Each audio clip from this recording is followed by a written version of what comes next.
Hey guys, Todd here with another video for you. And today we're going to discuss the Asus VE249 24-inch LED monitor. I've had this monitor now for 3 months. I got it when I bought my Mac Pro, and I know it's been a while, guys, since I've done a review or talked about the monitor, but I really wanted to use it and get familiar with it and compare it to other monitors that I use at work and just get a feel for how the monitor reacts and do different applications, video editing, graphic design work, and just basic, day-to-day operations. So basically I want to talk about this monitor here.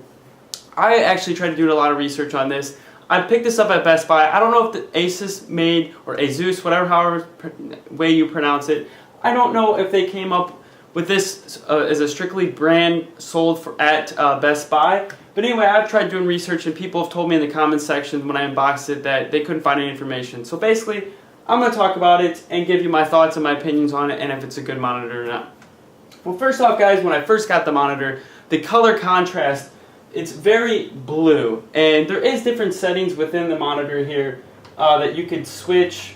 They got scenery mode, standard mode, theater mode, game mode, night view mode, just different modes. I have it in standard mode right now. I know you can go in and adjust the settings. I really tried, and the one thing about this monitor that I really give it a negative is that the controls on it are really hard to use at first, and you really got to get it down pat and really got to understand how it works when you're selecting these different things here. And I know it's a monitor and it doesn't seem like it'd be that complicated, but let me trust me, guys.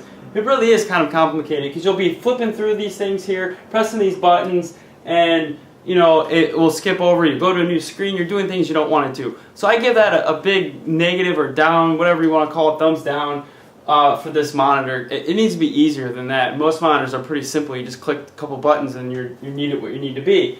But other than that, I mean, like the color, like I said, it's very blue. I know I have a blue background going on here right now, but I notice when I'm looking at web pages or video, just everything has like a blue tint to it.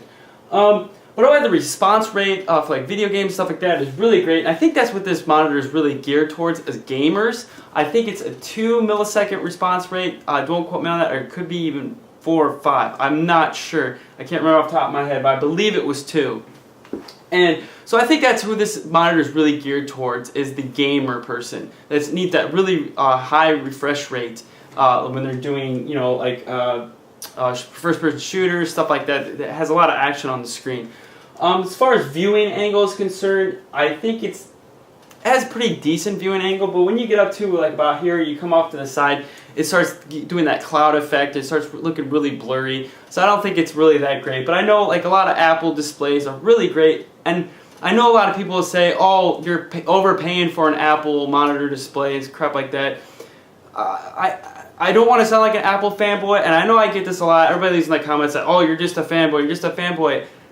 I'm not a fanboy, guys. You get what you pay for. You really do. I mean, I can't stress that enough. And I'm not just thinking, I mean, there is some great monitors. Dell makes some great monitors. I have 2 24-inch monitors. I don't remember the model numbers at my work. They are amazing. They have great color. I wanted to go with at least a Dell monitor or that, but Asus it was a good deal on this monitor. I think I got it for $300, and it was 24-inch widescreen and an LED. That's what I was really going for, was the LED. I really wanted that. So I think that might be another reason why I wasn't used to this monitor at first, because it's LED and I'm used to LCD.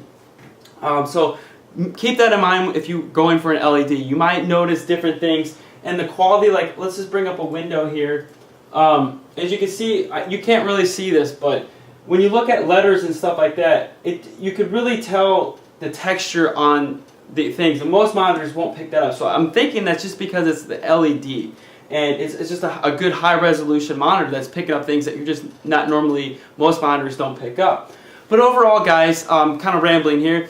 I think it's a great monitor for the price, $300. If you're on a budget, I was definitely on a budget because I spent, over $2 grand on the Mac Pro, so I did, a $1,000 monitor from Apple is a little out of my price range, and I'm sure a lot of you guys out there is the same thing. But I think this is a great monitor. I want to get a dual monitor, and I'm looking at actually probably getting an Asus again. I think they put out pretty good products. I do tend to game a little bit, and if you're a gamer, which a lot of people are, and probably a lot of people researching this monitor, definitely go with this monitor or an Asus monitor similar to this one. I think you'll be very happy with it. The colors, I think that's why it's got that tint to it, that blue tint, is because it's really meant for gaming, because gaming has all them colors going on.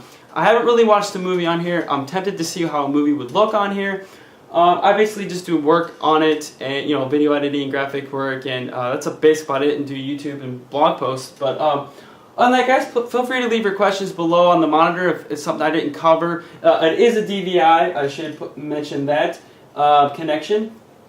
It has actually 2 stereo speakers, left and right, which don't sound that great. I don't use them. I do have them hooked up, but I hardly ever use them. Actually, let me demo that for you real quick. I'll pull up a YouTube video here so you can check out the speakers. I believe these will work. We'll just pull up Chris Perillo here, his most recent video. Okay, these are the speakers right now that are actually built into this monitor. As you can hear, they sound very tunnely. I guess if you don't have any speakers and this is temporary, you can use these. But it's the speakers. They come with the monitor, so I think the sound speaks for itself. And Chris Perillo, great guy. Love his videos. If you're not subscribed to him, it's Chris Perillo on YouTube. Or actually, it's Locker Gnome on YouTube. But anyway, guys, like I was saying before, please leave your questions below on anything on this monitor. If anything I didn't cover, I believe the resolution is 1920. Let's see here. It's 1920 by 1080 is the full resolution on this. So, just for that, 60 hertz standard.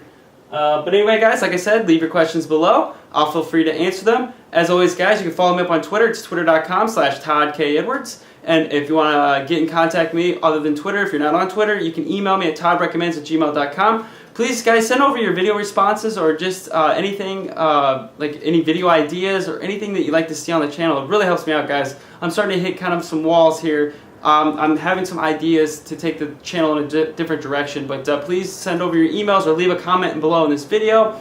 As always, guys, if it's your first time watching this video, check out my other content. Please subscribe, push the like button, and all my other social profiles and everything. You follow me on the web, all that fun junk, it's down below. And as always, guys, thanks for watching, and I'll see you on my next video. Until next time, guys.